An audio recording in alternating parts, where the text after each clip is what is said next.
There was a boy that was walking along the beach, and the tide had come up and deposited thousands and thousands of starfish along that beach. And that boy was walking among those starfish, and he reached down and he looked at that starfish and he threw it out into the ocean. And then he reached down and grabbed another one. He looked at that starfish and he tossed it out into the ocean. And he did that over and over and over again. And then finally some fella come up to him and says, "Boy, what are you doing? There's thousands and thousands of starfish out here. There's no possible way that you can get every one of those starfishes back into the ocean before they all die." And the boy reached down and grabbed one more starfish, and he looked at it, and he chunked it out in the ocean, and he looked up at the fellow and he said, "I helped that one." The title of the lesson today is Help One If You Can't Help Everyone. There is an idea among us, I think, that is a mistake. And that idea is that, let me turn that on and fast. Oh, I didn't put that in. The idea is, that I think is a mistake among us, that we have got to help everyone if we help one. I can't do it for you because I can't do it for everybody. What we're going to learn today is that we should do for one what we wished that we could do for everyone. I think we were raised with this misconception. I would go up to my mama and I'd say, "Mama, can I have that piece of candy or that potato chip or something?" And Mama would turn around and she'd look at me and she said, "Look, I got 6 kids. You're just one kid. And I can't give everybody a piece of candy. So if I can't give everybody a piece of candy, then I can't give you a piece of candy." And I'm thinking in my mind, yes, you can. I mean, why can't I have a piece of candy just because you can't give all of our kids a piece of candy? And we kind of perpetuate that in our family. I know Madison and Landon, that's our grandchildren. And when they were very, very small, sometimes we would, Deborah, I'm going to pick on her, but she has a great heart. She comes to me, it's Madison's birthday. Okay, so we get Madison a birthday present. And I'm excited about that. Happy to get Madison a birthday present. But what have we got to do for Landon? Class? Got to get him one too. So she comes up with 2 presents. And I said, "Well, Landon's birthday is not until..." "Well, if you get it for Madison, you got to do it for Landon." No, you don't. It's not his birthday. I mean, and when his birthday rolls around, come on. You don't have to do it for everyone if you do it for just one. It's not. Where's that written in the law? It's not. Let me show you can. If something is special going on in the lives of someone, help that one, even though you can't help that extends even in school. Some of you teachers can help me with this. A student comes in, they need something special, need something done, and well, I can't do it for you. Why, teachers? You can't do it for the whole class. I can't do that for the whole class, so I'm not going to do it for you. I think yes, you can. Yes, you can. Now, maybe we're afraid that the child will be pegged as the teacher's pet. Maybe we're afraid of a parent. Maybe a parent's go, "Well, that's unfair. You didn't do that for my kid, but yet you did it for Mr. So-and-so's kid. It's because Mr. So-and-so is a commissioner. It's because Mr. So-and-so is a high-up authority or he's donated to school or something." No, it's not. It's because that child needed that thing. That particular attention. That particular item would help that one. And just because I don't have the resources to help all of them doesn't mean that I should not help that one. In society, That's kind of the way we're getting. If we help one, you got to help everybody in order to be fair. Got to be fair. I mean, there's this guy out here and this group, maybe it's this cultural group, they need certain help. Well, look, if we help them, then we've got to just turn that open and help everybody. And that's not the case. I looked up the word fair. Here's what the word fair means. In accordance with the rules or standards. Legitimate. In other words, it's legitimate to help that person or help that group or help this particular item over here. It's legitimate and it's according to all the rules. That's fair. Here's the second part. Without cheating or trying to achieve an unjust advantage. If you are in a ball game and you cheat or you try to get an unjust advantage, maybe you're going to do steroids or maybe you're going to put somebody older on the team that ain't supposed to be there. You're not following the rules. You're cheating. You're being unfair. So, to be fair simply means to obey the rules and don't give anybody an unjust advantage. Well, if we take one person, listen carefully to this. Let's say it's one person in a group of people. And we look at this group and we see this one person. And this one person needs this particular thing. And it would add value to their lives tremendously.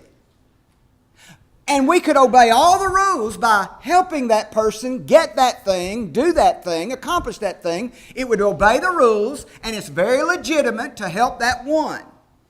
I submit to you that if you don't help the one because you can't help everyone, then you're being unfair to the one.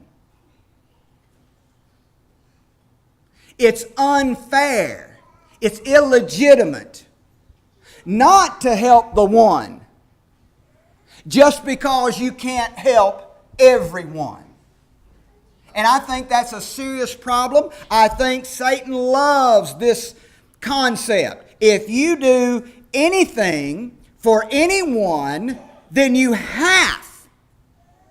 obligated to do it for everyone. Let me rephrase that. Since it is impossible to do everything for everyone, then we don't do anything for anyone. That's the case. I can't do everything. I can't feed all the poor. I can't do all of this. Therefore, it wouldn't be fair for me to help the one. Satan loves that thinking. Do for one what you wished you could do for everyone. Galatians, that Carter just read. Chapter 6, verse number 9. And let us not be weary in well-doing. Don't get tired of doing good things.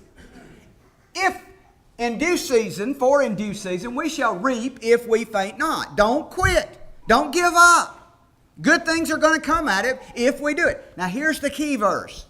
As we have therefore, what class? Opportunity. Let us do good unto all men, especially unto them who are of the household of faith, the believers. Now wait a minute, God. I thought we were to do good to all men. Yes. That's the commandment of God. That's what God wants us to do. Be prepared to do good to all men. But wait a minute. I cannot feed every person in Africa in the villages that are starving to death today. I can't do it. But as you have an opportunity, then do good. So, you're telling me, God, that if one person needs some food on their table, it's okay for me to help that one, though I cannot help everyone. That's exactly what he's saying. As you have an opportunity, then you do good. And here's another key word. Especially. Whoa, God, you used that word, special. If I help one without helping everyone, then I'm treating that person special. Well, God says, yes, especially to the believers. God is not making any qualms about it. He said, if there are believers out there and you have an opportunity to help that believer, then you do it. Well, wait a minute. I can't help everybody, but I can help that one believer. Then God says, that's great. That's great. But Satan would have us to believe, because I can't help everybody in the community, because I don't have an opportunity to help everybody in the community, then it would be unfair for me to help that one. Actually, it would be unfair if you don't help that one. You obey all the rules, the commandments of God, what's right and wrong, and you legitimately, with your time, talent, and resources, help that one person. Folks, that is fair. That is very, very fair. Let's ask the question, is God fair? Is God fair? Well, let's just look at a couple of examples. In Genesis chapter number 6, verses 7 through 8, we're studying this in our adult auditorium class on Sunday mornings. In verse number 7 of Genesis chapter number 6, the Lord said, I will destroy man whom I have created from the face of the earth, both man and beast, the creeping things, and the fowls of the air. For it repenteth me that I have made them. I'm going to destroy everything. But look at the next verse, verse 8. But Noah found grace in the eyes of the Lord. Now, it's true that Noah was a righteous man and he lived uprightly and he walked with God and all that. But was it fair for God to save one, and in this case 8, Noah and his wife and his 3 sons and their 3 wives and their wives? That makes 8. Well, was it fair for God to save one and destroy everyone? Well, I'm not in the business of judging God. But if I put that rule of my mind that if I can't do it, if I can't save everybody, then I can't save one, then God is unfair. But God is not unfair. He couldn't save everybody. Everybody was wicked and doing things wrong in their own eyes. But Noah, he saved that one family. So was God fair? Yes. God followed the rules and the standards. You got to walk with God. You got to be righteous like Noah was. He followed those rules and the standards, and he saved Noah without giving Noah any unfair advantage. He didn't cheat. It was very fair for him to help Noah. In Genesis chapter number 12, just a few chapters over in your Bible, verses 1 through 3. Now the Lord said to Abram. Abram is later going to become known as Abraham. But he said to Abraham, get thee out of thy country. Wait a minute, God. Abraham lived in Ur of the Chaldees, present-day Iraq, and he was living there among his whole family, a great kindred and so forth. And you came to him, and you picked him out of all the ones you could have picked. Why just him? He says, get thee out of thy country, from thy kindred, from thy father's house, unto a land that I will show thee. I'm going to give you some land. I'm not going to give it to you, Daddy. I'm not going to give it to you. Of course, he was dead. But I'm not going to give it to any of your other kindred. I'm giving it to you. And I picked you. I will make of thee, Abraham, a great nation. I will bless you. Now, what about my cousin Hank? Are you going to bless it? No. I'm picking you. Out of everybody. Now, is that fair? I'm going to make your name great, Abraham. You will be a blessing. I will bless them that bless you. I will curse them that curse you. And in you, Abraham, shall all the families of the earth be blessed. I'm going to use you specially. Especially you. Was God fair? Well, if I put that thinking that I've had since I was a little boy, that I've been doing in my life, well, if I can't do it for all of Abraham's family, then I'm not going to do it for Abraham. That would be unfair. That would be unfair. He was giving Abraham a legitimate, by rules and standards, a fair move to that land. And then in Exodus chapter number 3, 9 through 10, a few pages over in your Bible, talking to Moses, God says, "Now therefore, behold, the cry of the children of Israel has come to me." They're down in Egypt and they're crying and they're suffering, and I'm listening. "And I have also seen the oppression wherewith the Egyptians are oppressing them." And I hate that. I'm going to set them free. Look what he says in verse 10.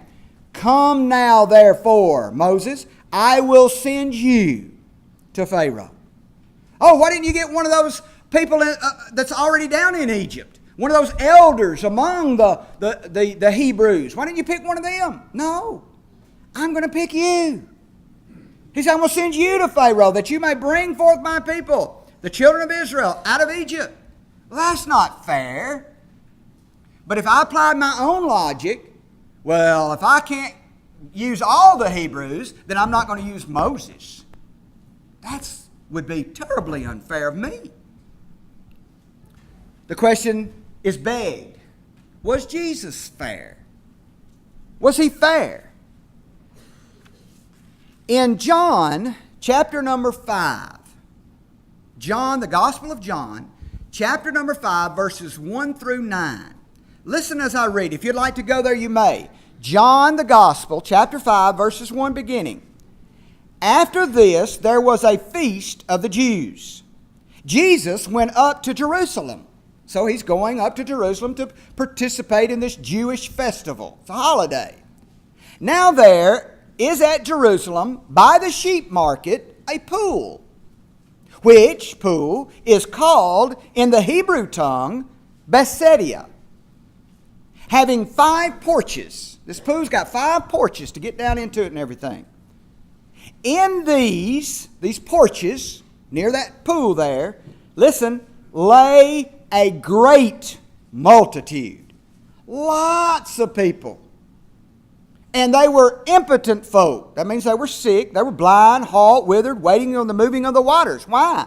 "For an angel went down at a certain season into that pool, and he troubled the water. Whoever then first, after the troubling of the water, stepped in, was made whole. Then first, after troubling the water, stepped in, was made whole, whatsoever disease he had. But a certain man was there." That means one person in this great multitude was there, "which had an infirmity 38 years. He'd been sick for 38 years. When Jesus saw him," now, what about John? What about Joe? What about Frank? There's a great multitude here, all of them. And only one stepped into the water and got healed. Only one. And the whole multitude wanted to be saved from their sickness and infirmity and blind. But when Jesus saw that one guy, he saw him. He knew that he had been now a long time in that case. He said to him, "Will you be made whole? Do you want to get well?" He could have asked anybody, "Do you want to get well?" And they all would have said, "Yeah, we want to get well. We're here, aren't we? We want to step down in that pool when the angel stirs the water. Sure, we want to get well." But he didn't ask everybody. He asked one man, "Do you want to get well?" The impotent man answered him and said, "Sir, I have no help. I have nobody. I have no man. When the water is troubled, to put me into the pool. I'm helpless. I can't get in the pool in time. While I am coming, another steps down before me." Then Jesus said unto him, not to Joe, not to Frank, not to Sally, said to him, "Rise, take up your bed and walk." And the guy did. Jesus didn't heal everybody, but he healed that one. He followed the rules and standards, and he applied them legitimately to help one person. In John chapter number 11, Jesus, this is a familiar story, came out and raised Lazarus from the dead. I believe he was in the cemetery. And I believe that when they rolled that stone away, and they smelt him because he'd been there for 4 days, he said, Lazarus, come forth. Why didn't he raise everybody in that cemetery up? Could he have, class? Could he have? Absolutely. He could have said, okay, everybody in the cemetery, get up out of your graves. Everyone would have got up. Lazarus is the one that he raised forth. Somebody could have said, oh, if you raise Lazarus, Mary and Martha, brother, he's just a friend of yours. Why don't you raise my daddy? My daddy's in this cemetery too. Why don't you get him out of the grave? You're unfair, Jesus. If you're going to do it for Lazarus and Mary and Martha, why don't you do it for me? You're unfair. No, Jesus was not unfair. He applied the rules, applied the standards, and he legitimately blessed Lazarus. In Luke chapter number 6, verses 12 through 13, it says, it came to pass in those days when he went out into a mountain to pray. Jesus spent a lot of time praying. He continued all night in prayer. He was preparing something. What? He was going to do something the next day, and he did. Here's what he did. When it was day, he called unto him his disciples. Folks, Jesus had many disciples, at least 120. There was women, there was men, and they followed him everywhere he went. These were his learners. They helped him. They were his disciples, his students. They followed him from town to town, village to village. So he called to him all of his disciples, so many of them. And of them, of those many disciples, he chose 12, whom he also named apostles. And then he lists those 12 apostles that he chose. Wait a minute. You chose Peter and James and John and all the 12? Why didn't you pick me? You're unfair. If you can't make everybody an apostle, then don't make 12 people an apostle. That's the logic of our society. If you're going to provide health care to this group of people, then you've got to provide the same amount to all the other folks. That's the way we think. If you're going to do this for one, then you got to do it for everybody. And if you can't do it for everybody, then you can't help the one. That's the way we think. And Satan loves that thought process. Jesus said, look, all you disciples out there, only 12 of you are going to be my apostles. And he wasn't being unfair at all.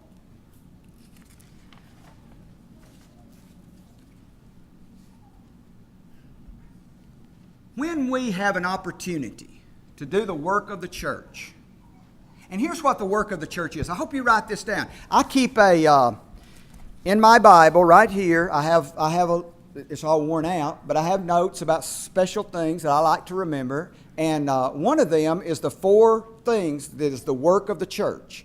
You are the church. You make up the church. We make up the church. And there's 4 things that we are to be responsible for and to be practiced. And I keep that right there in my Bible so I can refer to it. And one of those things is benevolence. Now, these are just the 4 things that God calls us all to do. And it's benevolence. Benevolence is help poor people. Help them when they're in trouble. Help them when they need something. It's a benevolent thing to do. And they don't have to be poor. You know, they can be in a need and they need help, whoever it is. Be benevolent to them. But if we let this stinking thinking get in our way, well, I can't help everybody, so I'm not going to help you. It wouldn't be fair. Satan will love that. If you can feed one person, pay one person's light bill, drive one person to the doctor, visit one person at the hospital when they're sick, can you visit everybody? No, it's impossible. But if you put in your mind that you have to visit everybody in order to be fair, then you will not legitimately, fairly help that one. Be benevolent. Even if you can't be benevolent, but just to one person. Edify. That's another thing that we've got to edify, encourage, build up. That's part of us, our work in the church. Oh, I'm not going to encourage you. I can't come to your get-together. I can't come to your function. I can't pat you on the back. I can't give you a word of encouragement. I can't meet with you in the office and encourage you. Can't do it for you. Why? Because I just don't have time to do it for everybody. You can't do it for everybody, but you can do it for that one. Worship. That's what we're doing right now. We're worshiping God. Sing, pray, preach, take the Lord's Supper, give. Oh, I can't preach.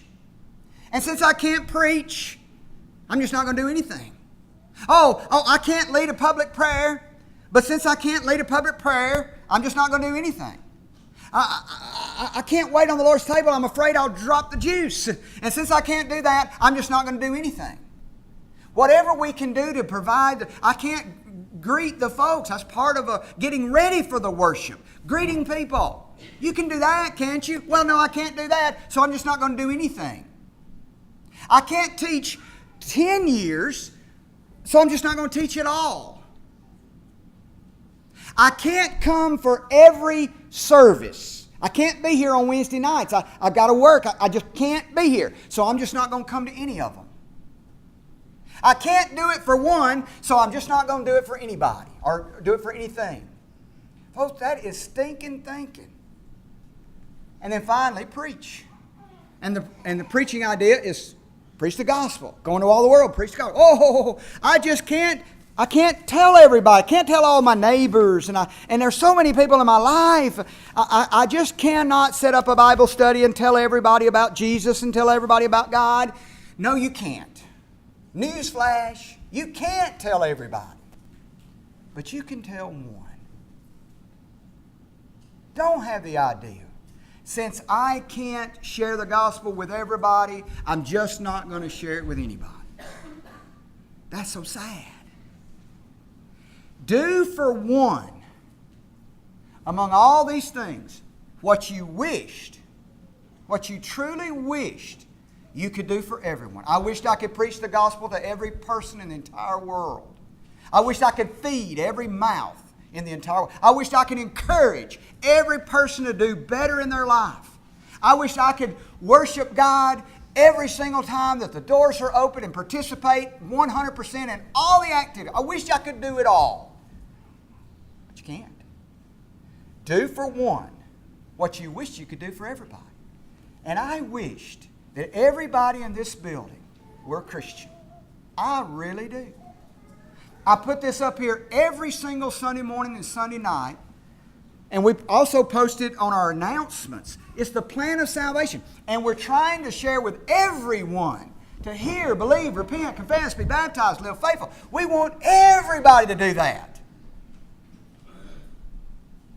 But if every one of you won't do it, you just won't do it.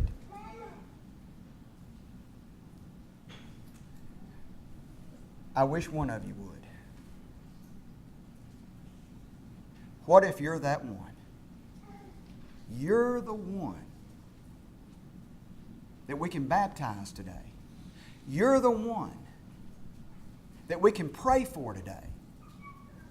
We recently had someone come forward and say, several in the past year, to be baptized and to come forward. Those ones, the angels in heaven rejoice. Are you the one? Oh, David, but you can't help everybody. I know. Liberty Church of Christ, you can't save everybody. I know. But we can help you. Why don't you come? While together we stand and sing.